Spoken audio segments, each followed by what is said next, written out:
वृंदावन विहारी लाल की जय। राधा रानी की जय श्री गुरुदेव भगवान की जय। श्री राधे राधे। भक्ति प्रश्नोत्तरी कार्यक्रम प्रारंभ किया जा रहा है। आइए हम भक्ति संबंधित प्रश्नों को श्रवण करें। श्री राधे राधे गुरु जी, आपके श्री चरणों में कोटि कोटि दंडवत प्रणाम। अनुराग जी हैं दिल्ली से, इनका प्रश्न है, महाराज जी आपने बताया था कि दुर्गा माता को मांस की बलि देना दुर्गति और अज्ञान का काम है, लेकिन अभी हाल ही में एक रामानंदी आचार्य से सुना कि कामाख्या आदि क्षेत्रों में जब कौल मार्ग के अनुयायी माता को बलि चढ़ाते हैं, वो उनके रक्त प्रिया स्वरूप को चढ़ाते हैं। तो उनका संप्रदाय और मार्ग अलग है। भले ही हम उनका अनुकरण न करें, लेकिन उसका विरोध करना भी ठीक नहीं होगा। क्या आप इस मार्ग या संप्रदाय पर कुछ और स्पष्ट रूप से बता सकते हैं? क्या ये उपासना अपनी जगह ठीक है? श्री राधे राधे। भाई वो तांत्रिक उपासना है। हम लोग भगवान की सतोगुणी उपासना, सात्विक उपासना करते हैं। इसमें ये चीजें निषेध होती हैं, जो मांस है, रक्त है, यहाँ तक कि लहसुन प्याज का भी निषेध होता है। तो हमारे यहाँ जो भगवान की सात्विक उपासना होती है, उसमें इन चीज़ों का समावेश नहीं है। अब जिनके यहाँ हो वो जाने, हम उनका विरोध क्यों करें। हम अपने जो पूजा पद्धति है, आराधना पद्धति है, उसी की बात करेंगे। हम किसी का विरोध नहीं करते हैं, लेकिन हमको आप कोई ग्रहण करने को कहेंगे तो हम उसको नहीं ग्रहण करेंगे, क्योंकि भगवान की उपासना में तो पत्रम पुष्पम फलम तोयम यो में भक्त्या प्रयच्छति। स्वयं भगवान कृष्ण कहते हैं 9वें अध्याय में गीता जी में, पत्र पुष्प फल और तोय, पत्ती फूल फल और जल, ये सात्विक चीजों को ही भगवान ने स्वीकार करने को कहा है। करई आहार शाक फल कंदा, सुमिरै ब्रह्म सच्चिदानंदा। भक्त क्या ग्रहण करता है? शाक, फल और कंद। भक्त ग्रहण करता शाक, फल और कंद, और भगवान पत्रम पुष्पम फलम तोयम। तो हमारे यहाँ वो मांस और रक्त का विधान नहीं है भगवान राम और कृष्ण अर्थात वैष्णव पद्धति में, इसलिए हम उन चीज़ों को अग्राह्य मानते हैं। अब कोई उसको ग्रहण करता हो तो हम उसका विरोध नहीं करते हैं, हम तो केवल अपनी पद्धति की ही बात करते हैं। श्री राधे राधे। इनका दूसरा प्रश्न है, क्या रात्रि के समय नहाकर दिया धूप देकर पूजा करना ठीक है, या बस सुबह और शाम के समय ही करनी चाहिए? आप दीपक तो 24 घंटे जला सकते हैं, अखंड दीप जलाया जाता है, उसमें कोई बाधा नहीं है। 24 घंटे आप घी का दीपक जलाओ, यदि शुद्ध घी मिल जाए तो। नहीं मिलता है तो तेल का दीपक जलाओ। तो दीपक जलाने में कोई दोष नहीं, 24 घंटे आप जला सकते हैं। श्री राधे राधे। इनका आखिरी प्रश्न है, मैं सोने से पहले पलंग पर बैठकर मोबाइल पर रामचरितमानस, भगवत जी या गीता जी पढ़ता हूँ, ग्रंथ लेकर नहीं। क्या ये करना ठीक है, और क्या ये भी नहा के ही करना चाहिए? ये आप बिना नहाए भी कर सकते हैं, क्योंकि ग्रंथ नहीं, मोबाइल जो है एक इंस्ट्रूमेंट है। एक इंस्ट्रूमेंट है जिसमें मोबाइल में वो चीज़ दिखलाई पड़ती है। ऐसा दिखलाई पड़ता है कि उसको आप छू नहीं सकते, केवल देख सकते हो। अब आप उसमें ग्रंथ तो छू नहीं पाओगे, ग्रंथ को देख ही सकते हो, तो उसमें आप पढ़ सकते हो बिना नहाए भी। लेकिन ये ग्रंथ को हाथ में लेना है तो नहा कर करना चाहिए। श्री राधे राधे। दिल्ली से गुरु जी शालिनी जी, इनका प्रश्न है, गुरु जी मेरी एक जिज्ञासा थी, जब हम मानसिक और उपांशु जाप करते हैं तो क्या सच में उस जाप का 1000 गुना और 100 गुना अधिक फल मिलता है, जैसे सब लोग बताते हैं, या फिर वो एक ही जाप के बराबर गिना जाता है? ये सभी के लिए ऐसा नहीं होता है, जिसकी साधना की प्रकृति जो है उसके लिए होता है। सामान्य रूप से ये बात लागू नहीं होगी जो आपने कहा है। सामान्य रूप से तो तुलसीदास जी ने कहा यही, सादर जी जपहि मन लाए, होई सिद्ध अनमादिक पाए। जीभ के साथ जपो, राम नाम मणि जी धरो। राम नाम के मणि जो है उसको जी देहरी द्वार, भीतर बाहर जो चाहत उजियार। राम का नाम जो है ये मणि का दीपक है। इसको जैसे दरवाजे पर दिया जलाओ तो भीतर भी रोशनी बाहर भी रोशनी, ऐसे ही जिह्वा से बोलोगे तो भीतर भी प्रकाश होगा और बाहर भी सांसारिक और लौकिक और पारलौकिक दोनों ज्ञान होगा, कल्याण होगा। तो इसलिए जिह्वा से ही जप की महानता पहले बताई जाती है। यदि किसी को समाधि लग जाए तो अजपा जप होगा, मानसिक जप होगा। आपको कहीं बाधा पड़ रही है जो जोर जोर से बोलने में, तब आप उपांशु जप कर लो। होठ हिलता है, जीभ हिलती है, उसमें भी कहीं अड़चन पड़ती है, ऐसी जगह पहुंच गए तो मानसिक जप कर लो। मानसिक जप में नींद आ जाएगी, ये बाधा है, लेकिन बोल बोल कर जप करोगे तो नींद नहीं आएगी, तो आपका जप चलता रहेगा। और आपने जहां आंख बंद किया और मानसिक जप शुरू किया, थोड़ी देर बाद आप खर्राटे भरने लग जाओगे और कहोगे हमारा जप चल रहा है। जप थोड़े चल रहा हो, तो थोड़ी देर हुआ उसके बाद सो गए। तो इसलिए बोल बोल करके ही जप करना लगातार जप होता है। राधे राधे। इनका दूसरा प्रश्न है, मानसिक और उपांशु जाप बिना माला के भी स्वीकार्य होता है? मैंने संकल्प लिया है कि मैं 1 करोड़ नाम जप करूंगी, तो क्या जो जप मैं चलते फिरते उपांशु या मानसिक जाप करती हूँ वो भी गिना जाएगा? 1 करोड़ यदि आपको जप करना है तो वाचिक जप करो, बैखरी जप जिसको बोलते हैं, बोल बोल कर जप, नहीं तो बेईमानी हो जाएगी। जप होगा नहीं और आप मान लोगे कि जप हो गया। इसलिए बोल बोल करके हरे राम राम राम हरे हरे, हरे कृष्ण कृष्ण कृष्ण हरे हरे, 16 नाम हो गए।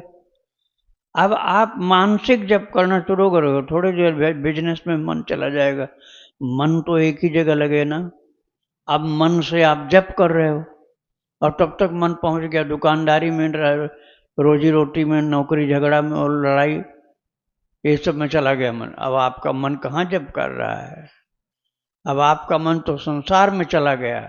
अब आप कैसे मान सकते हो कि आपका मन जप कर रहा है? और मन जप कर नहीं रहा, आप उसको मानसिक जप कैसे कर दोगे? गलत है वो, उसकी गणना नहीं हो सकती है। बहुत कम जप होगा, आप ज्यादा जप मानोगे, ईमानदारी से होगा ही नहीं वो। इसलिए बोल बोल कर गिनती करना है तो बोल बोल कर करो, मानसिक जप करना है तो गिनती उसको मत करो। राधे राधे। पंजाब से गुरु जी, इनका प्रश्न है, इस जन्म में किए गए पाप इसी जन्म में कैसे खत्म करें? इस जन्म में किया गया संपूर्ण पाप तो नहीं खत्म होगा, अधिकांश पाप खत्म हो सकता है यदि सारी दुनियादारी छोड़ करके चले जाओ कहीं एकांत में और रात दिन भजन करो, और किसी से न दोस्ती न दुश्मनी, न किसी से न लेना न देना, न किसी से व्यवहार, न मिलना न जुलना, न बातचीत। लगातार रात दिन जप करो, तपस्या करो, कम से कम खाओ, और कोई भी अपनी संपत्ति नहीं बनाओ, कोई भी प्रपंच नहीं फैलाओ, रात दिन भजन करो, दूसरा कुछ नहीं काम। तो आपके इस जन्म के कर्म का अधिकांश भुगतान हो जाएगा। लेकिन फिर भी जो ज़्यादा खतरनाक कर्म किए होगे उसका कुछ फल अगले जन्म में भोगना पड़ेगा। श्री राधे राधे। इनका दूसरा प्रश्न है, महाराज जी मैं 38 साल की गृहिणी हूँ, मेरा जीवन 2023 में बिल्कुल बदल गया जब ठाकुर जी ने अपनी सेवा का अवसर दिया। ठाकुर जी को अपना बेटा मानती हूँ। महाराज जी मैं ठाकुर जी के प्रति भक्ति को और कैसे बढ़ा सकती हूँ? आपको इसके लिए 2-3 चीज़ ध्यान से सावधानी से संभाल कर करना होगा। एक तो यह कि किसी की निंदा चुगली मत करो, किसी से ईर्ष्या मत करो, निंदा चुगली सुनो भी नहीं किसी की, अपने मुंह से तो बोलना ही नहीं, किसी की सुनना भी नहीं। और पापों से बच के रहो, खूब जप करो और भक्तों का चरित्र सुनो। भक्तों का चरित्र एकांत में सुनने पर लाभ ज़्यादा होगा, क्योंकि भाव उमड़ेगा तो आपके आंखों से आंसू गिरेगी। लोगों के बीच में बैठोगे तो ऐसा लगेगा कि ये लोग देख रहे हैं हमको, तो या प्रदर्शन की भावना आएगी या बाधक बन जाएंगे वो लोग। तो इसलिए एकांत में भक्त चरित्र सुनो, लोगों के बीच में बैठो तो जप करते रहो, उनसे बात मत करो, मौन ज़्यादा से ज़्यादा रहो, एकांत सेवन भी करो। आपको धीरे धीरे प्रेम बढ़ते बढ़ते आंखों से आंसू जब गिरने लगे, बात बात में प्रभु की चर्चा करते ही, नाम जपते ही, तब समझो कि अब आपकी भक्ति का विकास होता जा रहा है। श्री राधे राधे। मोनिका जी हैं जयपुर से, इनका प्रश्न है, गुरुजी हमें अपने स्वरूप का अनुभव करने के लिए क्या प्रयास करना होगा ताकि अविनाशी अखंड सुख की अनुभूति की जा सके? स्वरूप का अनुभव, हाँ। देखो, स्वरूप का अनुभव साधना पद्धति के अनुसार होता है। एक तो ये होता है जो ज्ञान मार्गी साधना है, वहाँ हम ब्रह्म हैं और कोई जाति के नहीं हैं, न कोई वर्ण के हैं, न कोई रंग रूप के हैं। शरीर से संबंधी जितनी चीजें होती वो हम नहीं हैं। शरीर का ही तो जन्म हुआ था, अब छोटी जात में कहीं बड़ी जात में अलग अलग जगह हो गया, वो हम नहीं मानते भीतर से, क्योंकि हम शरीर हैं नहीं, हम शरीर हैं नहीं, आत्मा है। तो इस तरह से विधि निषेध को अपने जीवन में लागू करो। विधि यह है कि हम केवल ईश्वर के अंश हैं, ईश्वर अंश जीव अविनाशी चेतन अमल सहज सुख राशि, और हम ब्रह्मास्मि की भावना पक्की हो। निषेध है कि देह से संबंधित सारी चीजों का निषेध कर देना। जैसे तेल डाल करके इंजन चलाते हैं, ऐसे कुछ मुंह में डाल लेना, स्वाद नहीं लेना। कड़वा मीठा खट्टा नमक चीनी कम ज्यादा, ये सब का दोष और गुण नहीं देखना। शरीर को अपने से अलग मानना, हम शरीर नहीं है, कठिन साधना है। तब आपको जो स्वरूप होगा वो ब्रह्म का स्वरूप। तो स्वरूप का ज्ञान का मतलब हुआ अहम ब्रह्मास्मि। लेकिन ये भक्ति वाला मार्ग नहीं, ये ज्ञान वाला मार्ग है। भक्ति का विरोध नहीं है, लेकिन ज्ञान ही उनका मुख्य टारगेट होता है। और दूसरा होता है भक्ति मार्ग, उसमें हम ठाकुर जी के हैं। कौन? दास, पिता, बेटा, मित्र और उनकी प्रिया, जो भाव आपको टिकता है। अब उस स्वरूप में अपने को देखेंगे हम। अब वो ब्रह्म वाला और उनके अंश से नहीं, हम तो कन्हैया के सखा हैं, हम तो कन्हैया के दास हैं, हम उन्हीं को जानते हैं और किसी को नहीं जानते हैं। या वो हमारा बेटा है, कन्हैया मेरा बेटा है, मैं उसके पिता हूं। जो भाव आपके अंदर प्रेम से टिकता है, ये भी स्वरूप होता है। और ज्ञानी के लिए क्या स्वरूप है? अहम ब्रह्मास्मि, मैं ब्रह्म हूं। और भक्त के क्या स्वरूप है? मैं उनका दास हूं, मैं उनका प्रेमी हूं, मेरा वो बेटा है, मैं उनका पिता हूं। ये भाव जो हैं, ये स्वरूप भक्ति में चलते हैं। अब आपको स्वरूप ज्ञान की बात आप बोल रहे हैं, तो कौन से स्वरूप का ज्ञान आपको चाहिए? अहम ब्रह्मास्मि वाला चाहिए, तब तो आपको बिल्कुल देहाशक्ति से मुक्त होना पड़ेगा। और यदि भगवान की भक्ति वाला चाहिए, तो आपको भक्तों का चरित्र सुनो, अपने अंदर प्रभु से संबंध बना के एक भाव ऐसा पैदा करो कि उसी भाव से भगवान को देखो और उनके लिए रो, हंसो, खूब सेवा करो, खेल कूदो, उनके लिए जीवन अर्पण कर दो। मन बुद्धि चित्त तो अर्पण करना ही है, शरीर को भी अर्पण करना है, रुपए पैसे को भी अर्पण करना, सारी जिंदगी को मरना और जीना उन्हीं के लिए, उन्हीं के लिए जीना है, भगवान के लिए। उन्हीं के लिए राजा दशरथ की तरह से मर जाना है। जैसे राम जी चले गए तो दशरथ जी ने शरीर त्याग दिया। इस तरह से जीवन अपना भगवान के लिए संपूर्ण अर्पण करके, जो उनका दास बन करके, उनका सेवक बनकर, उनका निजी जन बन करके हम जिएंगे तो एक स्वरूप का अनुभव ये हुआ। तो आप भक्ति से जुड़े हो तो इसी प्रकार का अनुभव बनाओ। धीरे धीरे वो अनुभव पक्का होता जाएगा, संबंधित सच्चा होगा, आपकी मान्यता झूठी नहीं होगी। पता तब चलता है ना जब मौका आता है। एक बेटा मान लो आपके घर में है और एक बेटा कृष्ण है, आप किसको ज्यादा मानते हो? देख लो अपने को। बेटी मान लो राधा जी को बेटी मानते हो, अब राधा रानी के लिए कितना खर्च करते हो? अपनी बेटी है तो कितना खर्च करते हो? उसी से पता चल जाएगा कि रिश्ता सच्चा है कि झूठा है। तो सच्चा रिश्ता भगवान से बनाओ तो ये आपका स्वरूप होगा। श्री राधे राधे। इनका दूसरा प्रश्न है, गुरुजी क्या हम केवल राम नाम शब्द पर अपने मन बुद्धि को केंद्रित करते हुए कृष्ण महामंत्र का जाप कर सकते हैं, क्योंकि हमारे इष्ट प्रभु श्री राम हैं? हाँ बिल्कुल ऐसा कर सकते हैं आप, क्योंकि राम और कृष्ण एक ही हैं।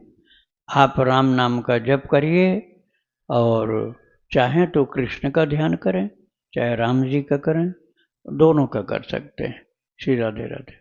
हर्ष पटेल जी अमेरिका से, इनका प्रश्न है, महाराज जी मैं नाम जप करता हूँ पर जब मंदिर जाता हूँ तो ना चाहते हुए भी दूसरे भक्तों में दोष दिख जाता है और फिर नाम जप से मन हट जाता है। मन करता है मंदिर जाऊं ही नहीं और घर पर बैठकर ही नाम जप करूं और हमारे लड्डू गोपाल की सेवा करूं। घर पर जप करिए तो अच्छा है, लेकिन यदि मंदिर में आप कीर्तन सुनने जाते हो या सत्संग सुनने जाते हो या भगवान की झांकी का दर्शन करने जाते हो तो जाओ, किंतु निगाह नीची रख के जाओ। बस दृष्टिपूतम न्यसेत पादम। दृष्टिपूतम अर्थात पवित्र दृष्टि के द्वारा न्यसेत पादम, अपने चरण को आगे चलाओ पवित्र निगाह के साथ। किसी को देखो नहीं, अपने रास्ते पे चलना है। बस ठाकुर जी को देखो। कीर्तन हो रहा है बैठ के सुनो, कीर्तन बोलो, सत्संग हो रहा बैठ के सुनो और फिर निगाह नीची करके वापस घर आ जाओ। मंदिर जाने में कोई दोष नहीं लगेगा, फायदा होगा। अब वहाँ सबका दोष देखने जाओगे, सबकी कमी ढूंढने जाओगे तो न जाना ही अच्छा है, उससे अच्छा तो खूब भगवान की भक्ति में पवित्रता के साथ लगो। मंदिर जाने में यदि लाभ हो रहा है तो ठीक है, ज़्यादा बाधा पड़ रही तो दृष्टि को सुधारो और तो मंदिर भी जा सकते हो, नहीं तो घर में भजन करो। अब आपको ही समझना पड़ेगा, डिसीजन आपको लेना। राधे राधे। इनका दूसरा प्रश्न है, महाराज जी मुझे भगवान की अनुभूति की बहुत चाह है, क्या उसके लिए नाम जप के साथ साथ भोग वृत्ति को हटाना ज्यादा जरूरी है या विरह वेदना को जगाना बहुत जरूरी है? भगवान की अनुभूति जो है वो आपको हर घटना में देखना पड़ेगा। कृपा का अनुभव करो। जैसे आपके पास व्यवस्था नहीं थी, वो काम बिना व्यवस्था के हो गया, मान लो, जिस समय मान लो तुरंत कि ये कृष्ण की कृपा है, ये प्रभु की कृपा से ये काम हुआ है, क्योंकि मैं तो कर नहीं सकता था, मेरे बस का था भी नहीं। अचानक व्यवस्था हो गई, कृपा मान लो, और है भी सच्ची बात। ऐसे ही आप कहीं जा रहे थे और वहाँ पहुँचने के पहले ही वो लोग मिल गए जो आपको रास्ता बताने वाले, समझ लो भगवान ने भेज दिया किसी को। आपके पास भोजन की व्यवस्था नहीं, भोजन मिल गया खाने का नहीं, और पैसा पानी जो भी आपको कुछ मिल जाता है, अनुकूलता मिल गई। पहले अनुकूलता में ही देखो, अब इसके बाद जब अभ्यास बढ़िया बन जाएगा तब प्रतिकूलता में भी देखना चालू करो भगवान को कि अच्छा ये काम नहीं बना।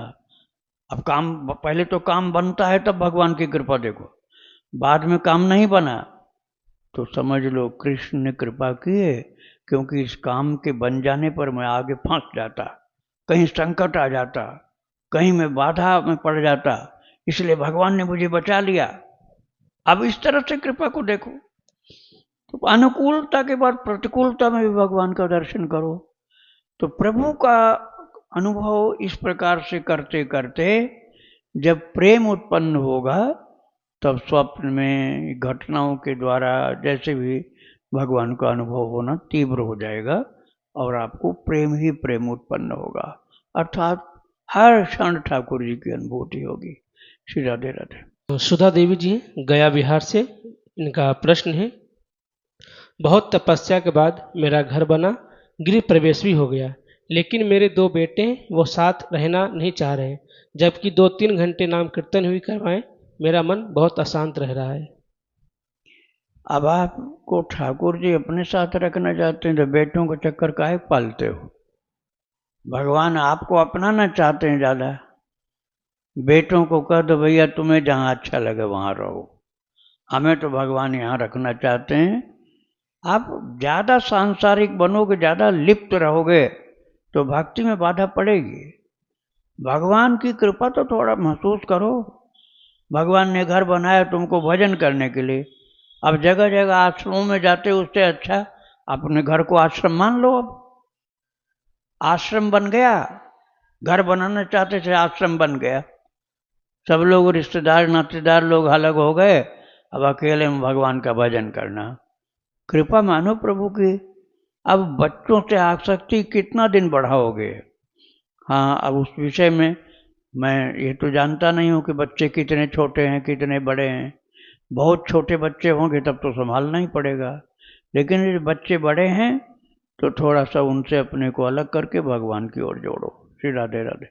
इनका दूसरा प्रश्न है, मैं 1.25 लाख सीताराम नाम लेखन की हूँ, तबियत ठीक न होने के कारण क्या मैं इतना ही आपके राम नाम बैंक में जमा कर सकती हूँ? बिल्कुल जमा कर सकते हैं, इससे भी कम हो तब भी जमा कर सकते हैं। वो राम नाम बैंक में जमा करने की कोई लिमिट नहीं है। दीक्षा के विषय में नाम लेखन की लिमिट बताई गई। दीक्षा लेना है तब तो 5 लाख सीताराम लिखना है, 10 लाख लिखना है तो राम राम लिखना है, उसमें है लिमिट। लेकिन आप तो 10-20 हजार भी लिखे वो भी जमा हो जाएगा। अब जैसे यहाँ सत्संग की बात है, सत्संग 10 बजे 10 सवा 10 के बीच में शुरू होता है सुबह। अभी जिसको मिलना है इसी टाइम आओ, 10 से 11 के पहले आ जाओ तो हम मिल जाते हैं, और यहाँ बैठकर सत्संग भी सुनो, मिलना भी हो जाएगा। अब आप नियम के अनुसार आओगे तो ठीक, मान लो आप जब चाहे तब चले आ रहे हो तो समय पूरा नहीं मिल सकता ना। तो इस तरह से नियम हर चीज़ का नहीं होता। जैसे दीक्षा लेना है तो नियम है इतना लिखो, और आपको दीक्षा नहीं लेना है तो राम नाम लिख के जमा करना तो चाहे जितना कर दो। तो नियम के अनुसार कुछ काम होते हैं, कुछ बेनियम से भी होते हैं, जैसी जरूरत होती है वैसा किया जाता है। राधे राधे। संन्यास लेने की क्या प्रक्रिया है? संन्यास के जो एक तो वस्त्र वाला संन्यास है कि लाल कपड़ा पहन लिया और उसी के अनुसार माला पहन लिया, तिलक लगा लिया। लेकिन दूसरा होता आंतरिक संन्यास, जैसे श्री भरत जी का था। भरत जी अपने घर में भजन करते थे। भरत भवन बसी तप तन कसही, लखन राम सिय कानन बसही। राम लक्ष्मण और सीता जी जंगल में तप करते थे और भरत भवन बसी तप तन कसही। दो दिश समुझे कहत सब लोगो, सब विधि भरत सराहन जोगो।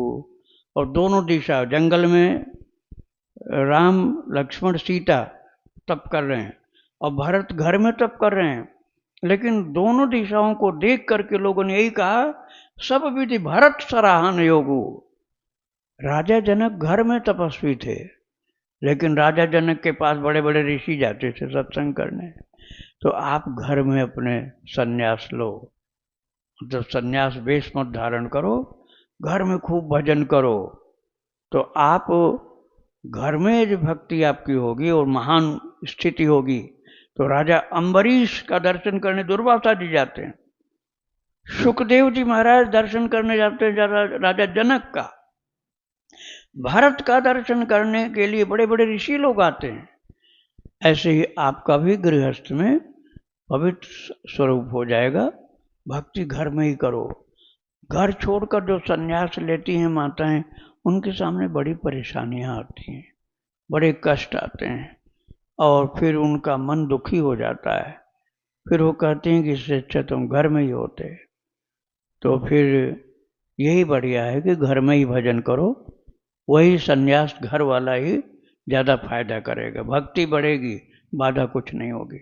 श्री राधे राधे। महाराज जी, नाम जप करते करते मन अभी भी संसारिक विचारों में चला जाता है बार बार बार बार। जैसे अभी नाम जप चल रहा है, बट जैसे आपने अभी बोला कि बिजनेस की बातें, और उसको कैसे एकाग्र करें, किस तरह से नाम जप को बढ़ाएं? नाम जप तो आप अभ्यास से बढ़ाओगे। जैसे आप मुंह से बोलते जाओ और जब बढ़ता जाए, कुछ बोलो नहीं, लेकिन मौन रखना पड़ेगा। प्रभु के नाम के अलावा और कुछ बोलना नहीं, बिल्कुल एकदम कट्टर नियम, पक्का। हमें बोलना ही नहीं कुछ, माथा पटकते रहो तुम, हम नहीं बोलेंगे। हम भगवान के नाम के अलावा कुछ नहीं बोले, एकदम प्रतिज्ञाबद्ध होकर नियम रखो। अब मन की जो बात है, तो ये मन करोड़ों जन्म का बिगड़ा हुआ, बिगड़ी जन्म अनेक की, अनेक जन्म का मन इस सुअर में भी गया है। जब हम लोग सुअर बने होंगे, सभी लोग कभी बने होंगे, तो सुअर में मन गया था। गधा, कुत्ता, बिल्ली, चूहा, कीड़ा मकोड़ा, सांप, बिच्छू, इस सब योनियों में भटकने के बाद आए हैं यहाँ मनुष्य योनि में। यही मन जो आज है इस शरीर में, यही उस समय ये सब जानवर में था, और हम ही अपने को सांप मानते थे, बिच्छू मानते थे, सुअर मानते थे, गधा कुत्ता मानते थे। अब अपने को बड़ा भारी मान रहे हैं, ज्ञानी और विद्वान, और बड़ी ऊंची जाति के मान रहे हैं। अगले जन्म में फिर पटक दिए गए वहीं, तब क्या मानोगे? अब इस समय तो बहुत बड़े पंडित जी हम बन रहे हैं, और अगले जन्म में फिर सुअर बना दिए गए, तो पंडिताई कहाँ चली जाएगी सब? तो ध्यान रखो, ये अहंकार बिल्कुल नहीं करो, शारीरिक अहंकार। अरे भगवान के भक्त हैं, इसी का अभ्यास करो। ये मन बिगड़ा हुआ है। उस समय अपने को ये मानता था, जो शरीर था वो, अब ये मान रहा है। आदत पुरानी खराब पड़ी हुई है, तो पुरानी जो खराब आदत है उसके कारण भाग भाग के वहीं जाता है। जैसे गंदगी का कीड़ा गंदगी में ही पसंद करता रहना, ऐसे मन जो पिछले जन्मों में जहाँ जहाँ गया है उसका असर लेके आया है और वहीं फिर पहुँच जाता है। तो हमको मन की नहीं देखनी है, हमको अपने ठाकुर जी की देखनी है। हम अपने ठाकुर जी की सेवा में लगे रहेंगे, उनका नाम जप करेंगे, उनका रूप का ध्यान करेंगे, उनकी लीला का चिंतन करेंगे, उनके धाम का सेवन करेंगे। ये हमको करना है। मन बदमाशी कर रहा है तो उसको महत्व मत दो, उधर बार बार ध्यान मत दो।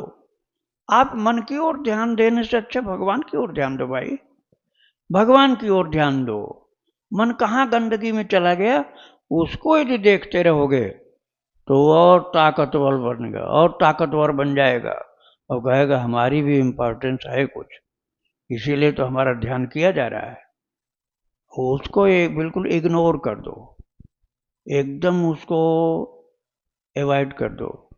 मन की ओर हमको देखना नहीं, कहाँ गया था हमसे मतलब नहीं, गया होगा। बस आप धीरे धीरे उसको अवॉइड करते जाओ, उसका महत्व ही नहीं मानो। पुराने गंदगी में जाने के, कूड़ा पड़े रहने का आदत है उसकी, तो झटपट नहीं ठीक होगा, टाइम लगता है। सुधार होगा, टाइम लगेगा लेकिन सुधार होगा। राधे राधे। महाराज जी, जैसे जो श्री जी ने अभी पारिवारिक जिम्मेवारी दी हुई है, मन के दो भाग अभी चलते हैं। अभी जैसे बैठे, एक भाग के नाम जप चल रहा है, दूसरा भाग अभी उधर जा रहा है, काम जो भी है। एक भाग बोलता है कि नहीं, नाम जप ही करना है, लेकिन जो जिम्मेवारियां हैं पारिवारिक, उसको लेके अगर करते हैं तो उधर भी विचार जाते हैं, काम धंधा रोजगार।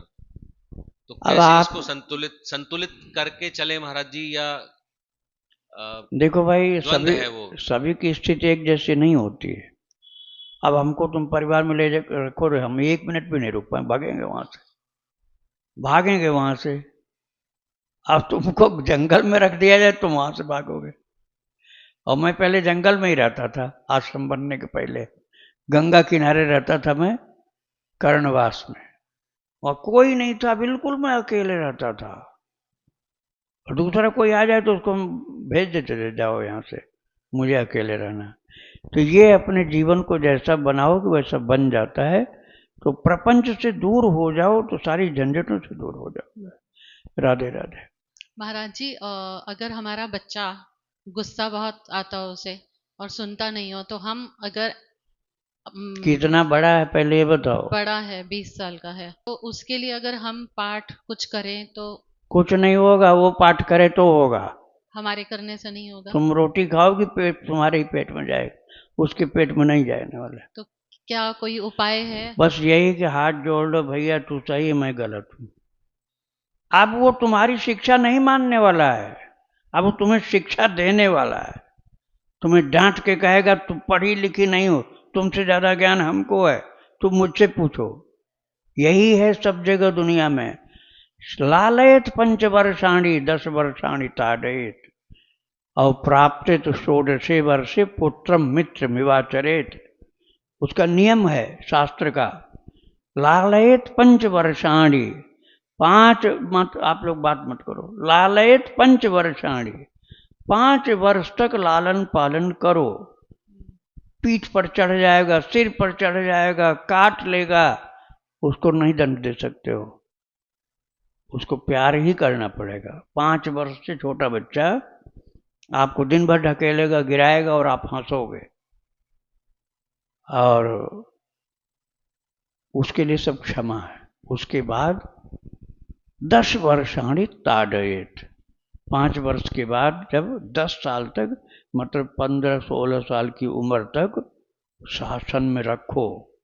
अब नहीं शासन में रखोगे तो बिगड़ेगा, फिर बाद में रोओगे और कहोगे हमारा बच्चा नालायक हो गया। 5 वर्ष तक नहीं शासन करो, और 6ठा वर्ष लगते ही शासन शुरू, भले पीटो मारो नहीं, डांट के तो रखो। 15 साल पार कर गया, प्राप्त 16 वर्षे, 16 माने 16, प्राप्त तो 16 वर्षे पुत्रम मित्र मिवाचरेत। और जब 16वें वर्ष में प्रवेश कर गया, बस बेटा नहीं मित्र है ये, मित्र, पुत्रम मित्र मिवाचरेत, मित्र हो गया। अब मित्र को सलाह दी जाएगी, आदेश नहीं। मित्र को आदेश नहीं दिया जाता, सलाह दी जाती है, वो भी बड़े विनम्रता के साथ। आर्डर नहीं किया जाता मित्र को, सलाह दी जाती है। अब आप उसको आर्डर करोगे तो नाराज होगा, आप उसको सलाह दो, और नहीं ऐसे करोगे तो फिर वही होगा, वृद्धाश्रम की तरफ जाओ फिर बाद में। इसलिए समझदारी के साथ व्यवहार करो। राधे राधे। सीताराम महाराज जी। सीताराम। भजन प्रबल गृहस्थ में रह के होगा कि विरक्त में रह के ज्यादा होगा? बात यह है ना कि संस्कार जैसे होंगे वैसा ही होगा। अब जैसे तुम्हारा वैराग्य का पिछले जन्म का संस्कार है, पिछले जन्म का, तत्र तम बुद्धि संयोगम लभते पौर्वदैहिकम, पौर्वदैहिकम पिछले शरीर के बुद्धि संयोगम, तत्र तम बुद्धि संयोगम लभते पौर्वदैहिकम। भगवान ने गीता जी के 6ठे अध्याय में कहा है, पिछले जन्म का जो अभ्यास लेके आया है तो बस उस रास्ते वो चल पड़ेगा, जितनी भक्ति किया था उसके आगे चल पड़ेगा। अब पिछले जन्म की चोरी चमारी बदमाशी और तमाम हर प्रकार के उपद्रव जिंदगी भर किया है, अब इस जन्म में भी वही चालू कर देगा वो। तो जिसने भजन किया है पिछले जन्म में, उसको अच्छा लगता है एकांत में जाना, भजन करना, अच्छा काम करना, भक्ति करना, ध्यान पूजा करना, तो उसके लिए उपयुक्त है। अब जिसके लिए ये पिछले जन्म का संस्कार नहीं है तो घर में भजन करो। घर में भजन नहीं करोगे तो फिर वो होता है ना कि खाली मन शैतान का घर, तो फिर भजन नहीं करोगे घर में तो मन उपद्रव करेगा, न करने योग्य काम करने लग जाएगा। इसलिए वैराग्य नहीं होता है को घर में भजन करो, शास्त्र का अध्ययन करो, भक्ति करो, तो उससे ठीक ठाक रहोगे, भजन में भक्ति में लगे रहोगे, जीवन सही चलेगा। और वैराग्य यदि वास्तव में है तो घर छोड़ने पर ज़्यादा भजन होता है, वैराग्य नहीं है तो घर में भजन ज़्यादा होता है। श्री राधे राधे। वृंदावन बिहारी लाल की जय। राधा रानी की जय। श्री गुरुदेव भगवान की जय। श्री राधे राधे।